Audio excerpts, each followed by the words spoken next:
Hello, welcome again to Miami Community Health. I'm Dr. Anthony Gonzalez for another important health show. Today we're going to talk about a particular portion of our population. We're going to talk about children today.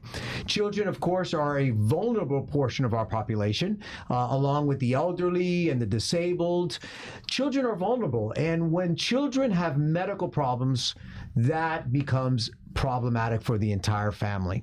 And all of us, if you're a parent, if you're a grandparent, if you're a sibling, and you've seen a child, a 5-year-old, a 4-year-old, a 3-year-old, somebody young, maybe a baby who can't even communicate and tell you what's wrong with them, and they're ill, and they have to seek emergency care, that is problematic. There are 30 million ER visits a year for children. 25% of the visits that we see in the emergency room are for children. And so we are going to talk to an ER physician that deals specifically with children, a pediatric ER physician. Now, this is not just your everyday physician we're talking about. This is somebody very close to our heart, our family, who's helped my children in the ER. Nobody better, nobody less than Dr. Tony Tavarez. Welcome, Tony. Thank you very much, Dr. Gonzalez, and thanks for allowing me to be here. And it's reciprocal. You've taken care of my family, even myself, so very grateful as well. Well, Tony, thank you. Thank you for coming. So tell us a little bit about what is an pediatric ER physician. We know the ER physicians that take care of heart attacks and strokes of the elderly and the broken hips, but a pediatric ER physician's got to be a different kind of breed. In a way, you can say that we only work in hospitals and emergency departments. We don't have a private practice typically. And then it's an adventure because you don't really know what's coming through those double doors of the emergency department. Every day is different. You can take care of a common cold, and then the next patient could be a laceration. The next patient could be the unfortunate case of somebody, a child who stopped breathing. And as you said, I can't think of something more stressful in day-to-day life than having a sick or injured child. It's like life took you by surprise. You don't want to be in the ER, you know, and parents come in with life having taken them by surprise. They didn't make an appointment to be there. Their most precious possession, so to speak, is there. And you're entrusting that patient, that child, to a physician, a provider that they don't know. So for us, it's a challenge to create instant rapport. It's also a privilege to take care of children. And then, you know, again, the child doesn't know you. He's not a so-and-so pediatrician whom they love. No, they don't know you typically. So that's more or less what it is like, and a wide variety of pathology, because you have to be ready to see everything, whatever comes through the door. And what's more challenging, is the medical care of the child more challenging, or the family, the dynamics of the family more challenging? Very good question, and it's hard to tell one or the other, or one from the other. The family probably is a little bit more difficult. The child many times doesn't want to see you. You know, I've seen children with their arms crossed in front of their chest, you know, in a defensive posture. Many times they don't want to see you. But imagine parents feeling like they want to see their child get better. Many times they don't know what's going on. Why is this baby crying so much? The baby can't tell me, as you said. So in that way, and especially here in Miami, families tend to be pretty close.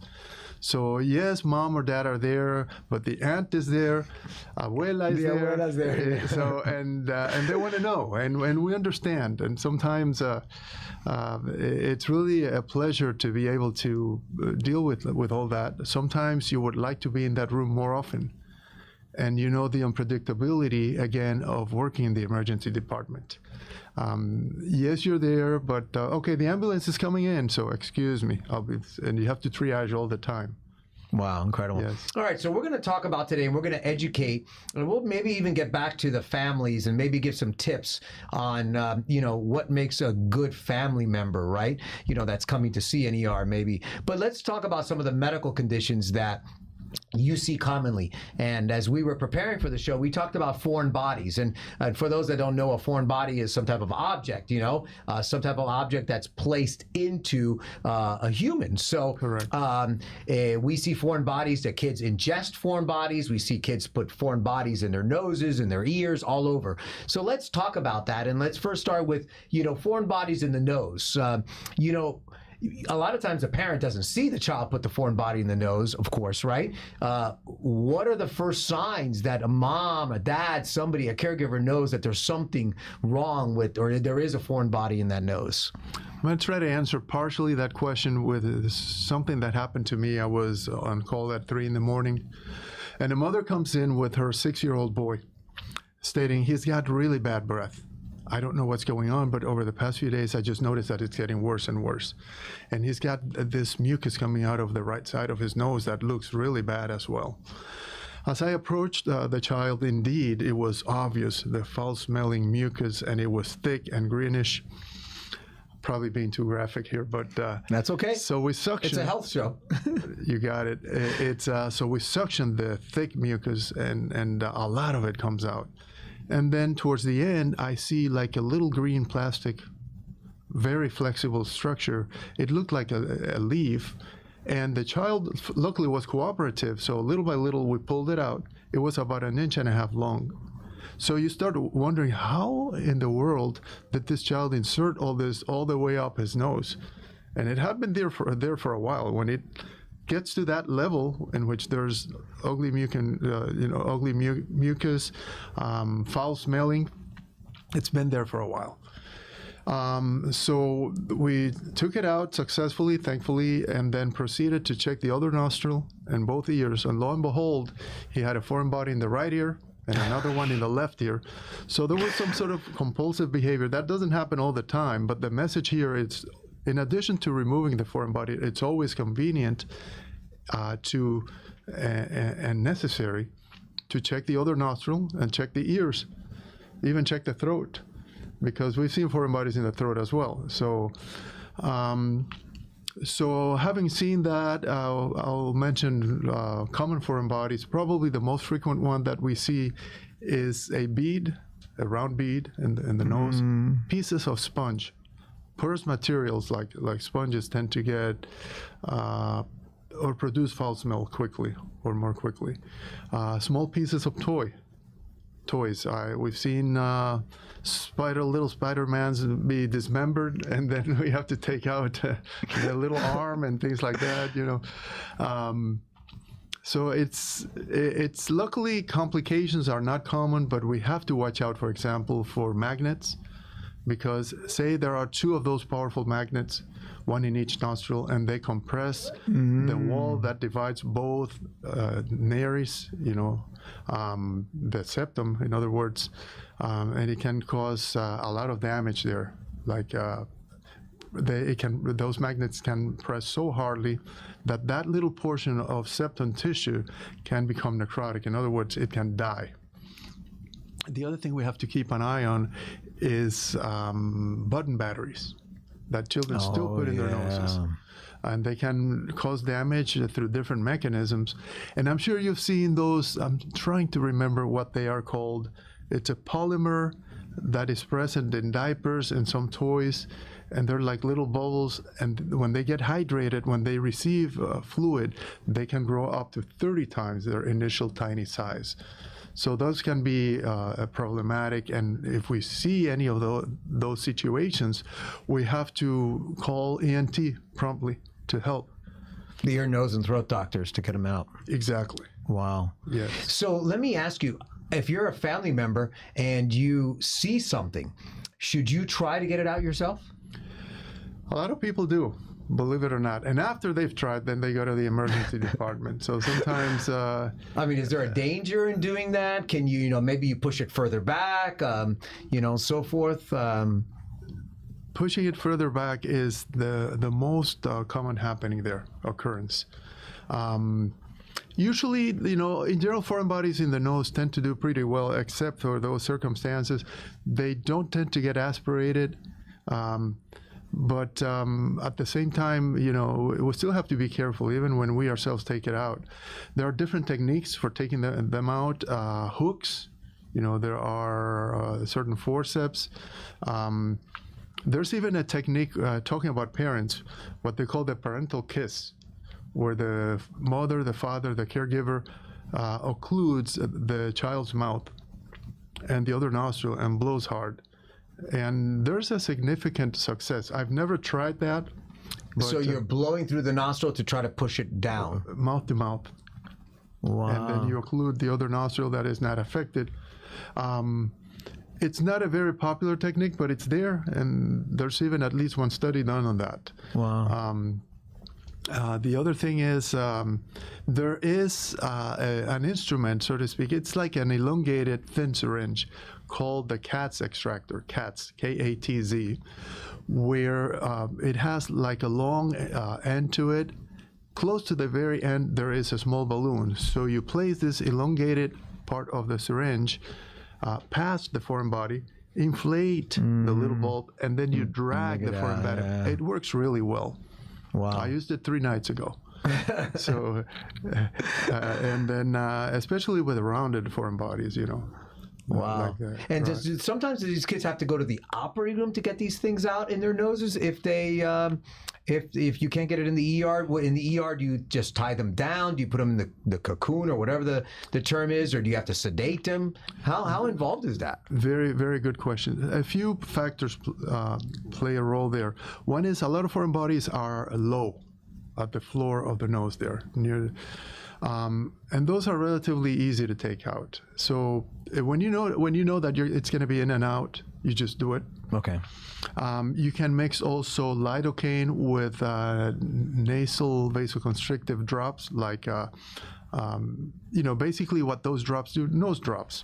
They shrink the lining of the nose, so there is more space for you to see. And in your mind, more or less, spatially says, okay, this is more or less how I'm going to approach it and bring it back. But the anesthetic, the local anesthetic helps. Yes, an occasional child may need sedation. Rarely the operating room. It has to be more complicated. Things like those bubbles that grow, the polymers, would be an example of that. Why? Because they're friable. They crumble easily. And that's a reason why they would have to go to the OR, to the operating room. And how different is it in the nose as it is in the ear?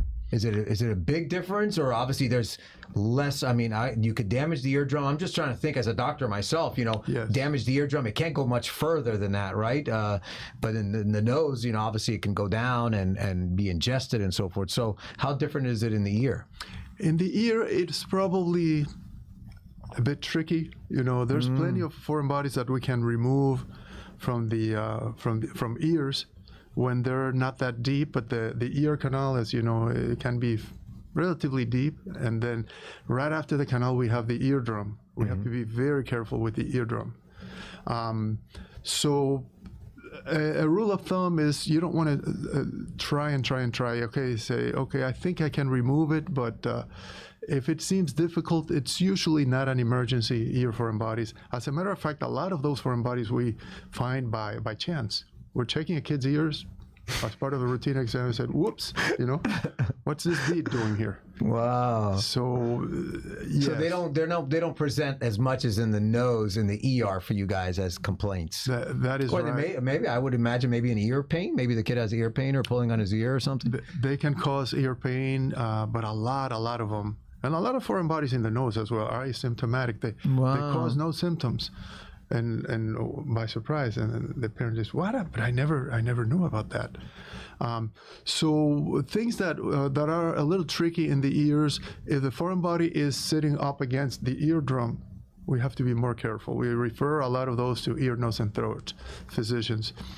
If it is, again, a button battery, if it is those polymers, again, those. What else? We have to be careful with things like beans, vegetable material, beans. Why? Because some of these foreign bodies you can irrigate out. Just flush, like small insects, for example, inorganic material.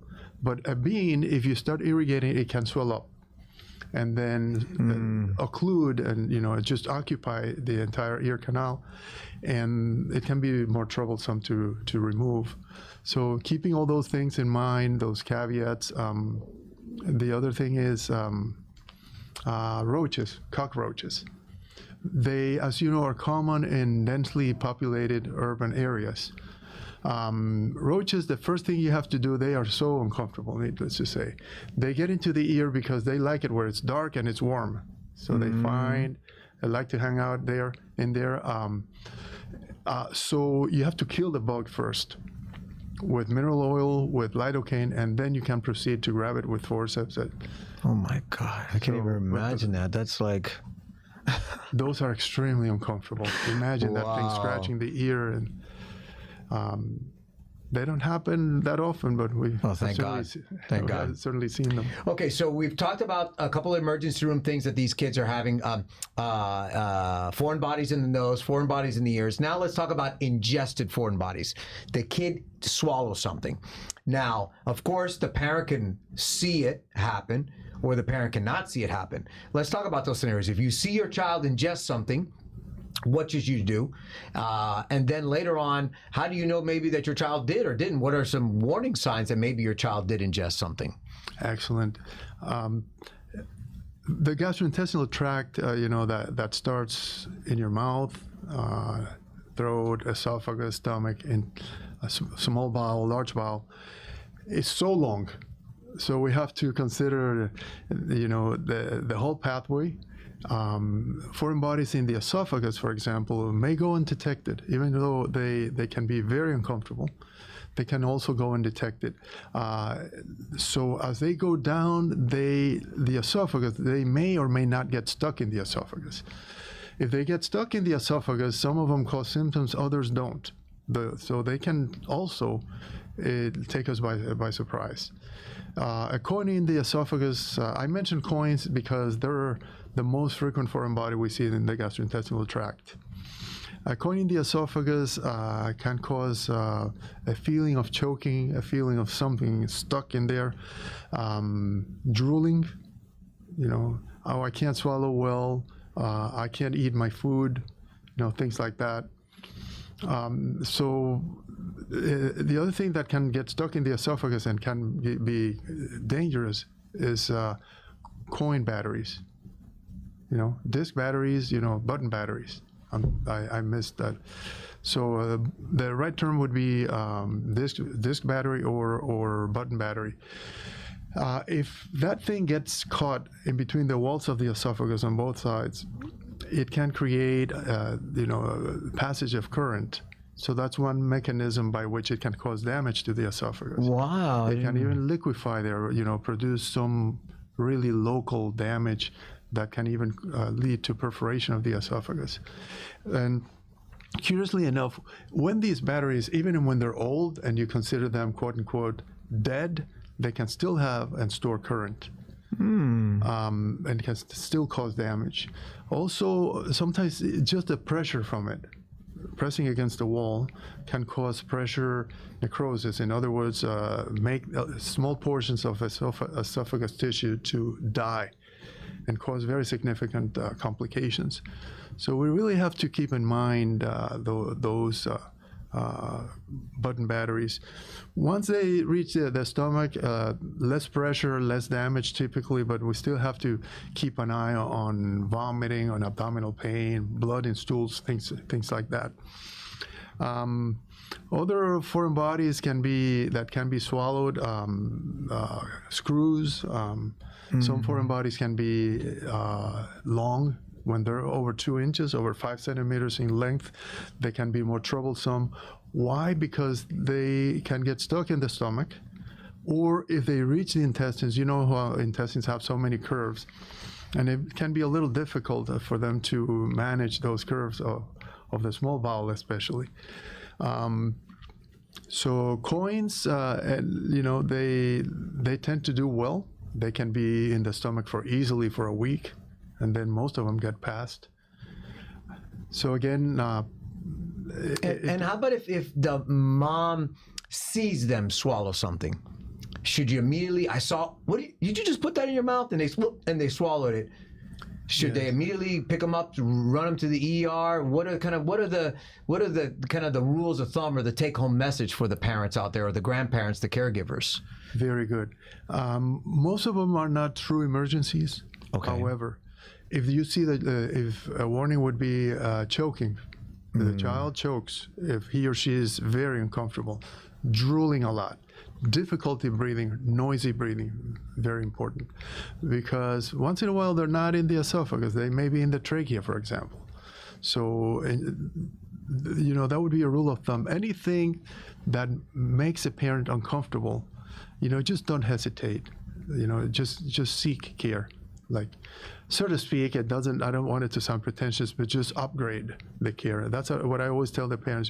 Because sometimes children come into the emergency and say, it doesn't necessarily have to do with foreign bodies, but, say high fever. He looked really bad, and now I'm here, and he's looking much better and more active. I feel like I shouldn't have come. I said, no, it's totally okay. Yeah. It's totally okay. You did the right thing. It's better. When in doubt, just get things checked. Wow. If at all, to be reassured or to evaluate. Now, you made a comment that a lot of them are going to pass.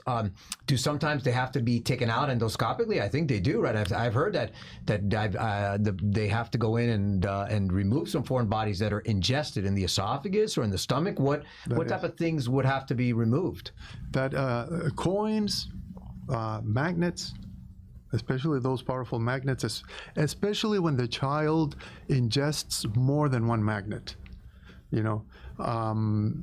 The magnets should be removed. If they reach the intestine, then depending on the individualized case, how the child is doing, sometimes they get watched. But the button batteries better get removed early on, because button batteries can cause damage as early as 2 hours of being there in the esophagus. Wow. And even when they reach the stomach, although they tend to cause less damage, there's less pressure there, it still is advisable to take them out. Wow. Yes. Things that are pointy, a screw, a nail, a sewing needle, better take them out. Better to take them out. It's been said, some specialists tend to be a little bit more relaxed about these things and say, children just manage these things so well. For example, most pieces of glass get passed without problems. Small pieces of glass. The parents become terrified. Oh, my child swallowed a piece of glass. I certainly saw a girl many years ago who swallowed a sewing needle, but it was so advanced by the time she reached the emergency department that she had serial assessments, serial x-rays, and passed that sewing needle. Oh my God. Yes. That's incredible. And that's been described more than once. Of course, if you know, and you want to try to take it out, but sometimes it's kind of late. Yeah, but what I've heard now in the first part is that if there's a doubt, if you have a doubt, there's a suspicion, bring the child. Yes. There's no problem about it. If the child obviously has drooling or difficulty choking or difficulty eating, can't eat, has pain, bring the child. Mm-hmm. Obviously, if there's drainage in the nose, you don't even know that there's a foreign body, bring the child. So I've heard it, as a precaution, bring the child. I think that's what I'm hearing. Yes. Now, absolutely. I want to switch gears a little bit, and this issue with head injuries. You have a kid that falls, hits their head. Obviously, if they hit their head and they have a laceration, a cut, they're bleeding, they have to come to the ER. No doubt about that. But they hit their head, there's a little bump, they put ice. Should I be concerned? What are the warning signs? What do you tell parents? Yes, most head injuries are caused, as you mentioned, by falls. A minority of them, or less frequently, motor vehicle collisions, getting ejected from the vehicle. Those are obviously more serious. But the typical head injury that occurs on almost each and every time I'm working a shift on a Saturday morning, we'll see a small child with a head injury. Little Susie is a year old. Woke up at 5 in the morning, parents are very tired from having worked the entire week. So Susie is taken to mom and dad's bed. 1 hour later, she falls from the bed. And most of them do really well. Things that we have to keep in mind, for example, is loss of consciousness, a seizure after the fall, after not being totally there after falling, so not acting herself, something going on, things like that, and signs like massive swelling, and you touch the scalp and the skull, and it looks extremely painful, suggesting that there may be a fracture. So are you saying that we should first observe the child for a little bit and see how they're behaving, or with the exception of the big person bleeding, whatever, but if Susie falls off the bed, she looks okay, and we watch her for a little while before we bring her in, or we bring her in immediately? If the child is less than 2 years of age, I would err on the side of checking, especially if you see swelling of the scalp at that age. After 2 years of age, if the fall was from a height that was greater than 3 feet, that would be another reason. So in general, less than 2 years of age, it's advisable to check them, if at all, to evaluate and reassure. Another reason is that there can be injury to other body parts. If she didn't hit her head so hard but landed on her shoulder, then she could have a clavicle fracture. And those tend to do well, but again, there's other reasons to be checked. And then when you guys see them in the ER, all of them end up with CAT scans immediately? What happens when you see those falls in the ER? It is more common that we will not do a CAT scan. Okay. Yes. In a lot of cases, you can observe for 4 to 6 hours in the emergency department, and then also decide together with the parent whether to do the CAT scan or not. Of course, if the child is vomiting repeatedly, if there was loss of consciousness, especially prolonged loss of consciousness, not acting herself, then we should consider it. But a lot of children can be observed because you don't really, if you need to do the CAT scan, if you got to do it, you have to do it. But you know what I mean? Yeah. It's also a little bit of radiation there. And it's a big deal doing a CAT scan on a baby or a little one. You have to either sedate them, tie them down, get the good quality. It's not like doing a CAT scan on you and I. It's a lot simpler. Very well put. Yeah. Yes. Wow. So we've learned quite a bit about the ER visits. We've learned about foreign bodies. We've learned about these head injuries. What brings you the biggest joy in being an ER physician? Probably it is when a child walks up to you, gives you a hug, and tells you you're a good doctor. Wow. Why? Because children are sincere. They're sincere.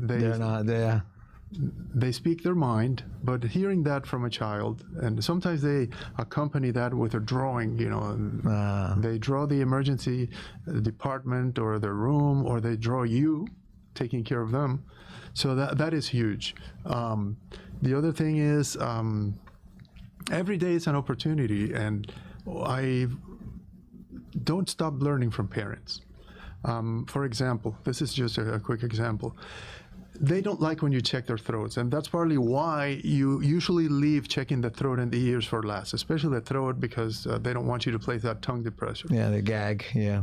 So sometimes you tell, okay, Mom, show him how you do that. And the mom goes, sticks out her tongue. One time a mother tells her little daughter in front of me, the 3-year-old, she says, scare the doctor, come on. Stick out your tongue and scare the doctor. And the girl got a kick out of that, and she stuck out her tongue. And so, of course, I pretended I jumped. I jumped really high. So it's part of the fun that we have in the ER. That mother probably doesn't know how many little children she's helped. So it's also quite joyful to learn from parents. There are so many things that, they know their child the best. You have to go let them guide you. And but again, almost every day, you have to work with the parents. Wow. So, yes. That's awesome. So any parting words of wisdom for our parents, our grandparents, our caregivers, when they're either at home caring for a child or when they bring a child to the ER? I'm going to reiterate, if you're uncomfortable, just bring them in. Follow your gut. You know your child better than anyone. So and it's okay. Just follow your gut. And if you feel that something is not quite right, we'll take care of them. It's a pleasure. Awesome. Well, I can tell you firsthand, you have taken care of our kids many, many times, and I can tell you as obviously as a parent, your compassion is there, and your love and your dedication for what you do is there, which brings joy. It brings joy to the entire family, and brings joy to the child, and brings all, in a very difficult time, brings some good, fond memories and so forth. So, yeah, we would never visit you when things are well. Only visit you when there's a problem. But, obviously we have great, great memories. Thank you, Tony. Thank you, Dr. Gonzalez, for helping myself and my family as well. Thank you. My pleasure. So once again, Dr. Anthony Gonzalez from Miami Community Health, just trying to inspire and bring you information. Remember to take care of your children, your grandchildren, take care of that vulnerable population that we have there. And if you have a doubt, if there's a concern, if you have a suspicion, bring them to the ER. Dr. Tony Tavarez and his colleagues at Baptist Emergency Room ER there, they're taking care of the kids there, and you can bring them. They'll evaluate the kids and help you along the way. And as I